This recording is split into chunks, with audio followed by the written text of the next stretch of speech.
సంక్రాంతి అనగానే తెలుగు సినిమాలకి పండగ వాతావరణం ఉంటుంది. ముఖ్యంగా రామ్ చరణ్, బాలకృష్ణ, వెంకటేష్ ముగ్గురు పోటీ పడ్డారు.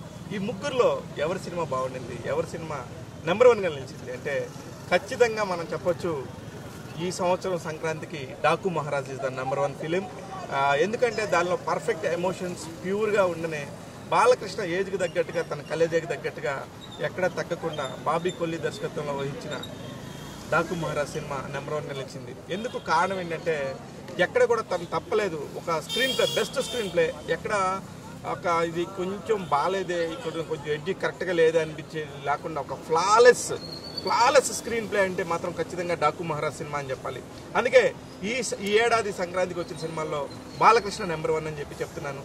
ఇకపోతే నెక్స్ట్ సెకండ్ ప్లేస్లో ఎవరున్నారంటే రామ్ చరణ్, వెంకటేష్ అంటే ఖచ్చితంగా అది వెంకటేష్ అనే చెప్పాలి. కారణం తాను ఏం చెప్పాలనుకున్నారు, సరదాగా ఒక సినిమా తీసి కరెక్ట్ కంటెంట్తోని ఎంటర్టైన్ చేద్దాం అనుకున్నారు. అలాంటి ఎంటర్టైన్ జోన్లో పర్ఫెక్ట్గా నించుని పర్ఫెక్ట్గా కుదురుకున్నారు. అందుకని ఈసారి సంక్రాంతికి వచ్చిన సినిమాల్లో సెకండ్ సినిమాగా నిలిచింది వెంకటేష్. అలాగే గేమ్ చేంజర్ తర్వాత సినిమా అని చెప్పేసి ఇంకా ఆటోమేటిక్గా తెలిసిపోద్ది. కారణం ఏంటంటే గేమ్ చేంజర్లో చాలా ఎక్కువ ఊహాగానాలు, చాలా ఓవర్ ఎక్స్పెక్టేషన్స్, దర్శకుడు శంకర్ అవడంతో దాని మీద చాలా హై ఒపీనియన్స్ ఉన్నాయి. అందుకే దానికి తగ్గట్టు ఖర్చు కూడా 350 నుంచి 400 కోట్ల రూపాయలు ఉంటుందని ఆ సినిమా మీద చాలా హైప్, ఏదో కొత్తదనం చూపిస్తున్నారని. అలాగే పబ్లిసిటీ విషయంలో కూడా దిల్ రాజు గారు కానీ మిగతా వాళ్ళందరూ కూడా చాలా గొప్పగా చెప్పి ఇట్లాంటి సినిమా గతంలో ఇప్పుడు రాలేదన్నట్టు చెప్పడంతో దాని మీద చాలా ఓవర్ హైప్తో వెళ్ళారు. కానీ అక్కడ హైప్ అనేది కట్టం కొట్టేసింది.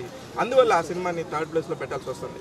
అందుకనే డాకు మహారాజ్ ఫస్ట్, సంక్రాంతికి వస్తున్నాం సెకండ్, అండ్ థర్డ్ ప్లేస్లో గేమ్ చేంజర్ నిలిచింది. ఈ 3 సినిమాలు మెర్జ్ అయ్యి ఏదైనప్పటికీ కూడా 3 సినిమాలను కూడా ఫ్యామిలీ మొత్తం కలిసి చూడొచ్చు. Perfect entertainers actually. వీటిలో ఏది ఎక్కువ ఏది తక్కువ అనేది మాత్రం ఇప్పుడు చెప్తున్నాం. టాక్ తెలుగు ఇలాంటి అనేక విషయాలు మీకు ఎప్పటికప్పుడు అందిస్తూ ఉంటుంది. చూస్తూనే ఉండండి. నేను మీ శివ మల్లాల.